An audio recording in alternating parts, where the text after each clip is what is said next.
नाज़रीन मैं तुहाडा अपना इमरान सावन ते असीं पंजाबी व्लॉग दा दोबारा सिलसिला स्टार्ट कर रहे हैं और इंशाअल्लाह तुहानू बहुत अच्छे प्रोग्राम्स दे विच मिलणगे। ते उहदे लई सब तो पहला मैं अपने सज्जना मित्रां अगे एक दरखास्त करांगा कि साडे चैनल नू PSP व्लॉग जिहड़ा है इनू ज़्यादा तो ज़्यादा सबसक्राइब करो ते इहदियां वीडियोज़ जिहड़ियां ने उन्हां नू लाइक भी करना है तुसीं और कमेंट भी करना है। जिस तरह कि मैं पहले व्लॉग दे विच सज्जना मित्रां दे बारे गलबात करदा सी, पर असीं हुण एक लैके आ रहे हैं मज़ाहिया प्रोग्राम जिहदे विच तुहानू इंशाअल्लाह पूरा मज़ा आएगा और तुसीं याद करोगे कि यार कोई प्रोग्राम किया गया है, पर उहदे लई तुहाडी सपोर्ट दी तुहाडे साथ दी बड़ी लोड़ है।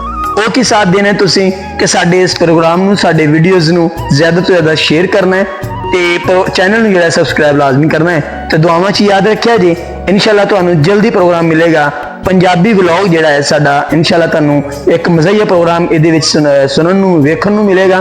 तो दुआवां च याद रखिया जी, रब सुन दे हवाले, रब राखा।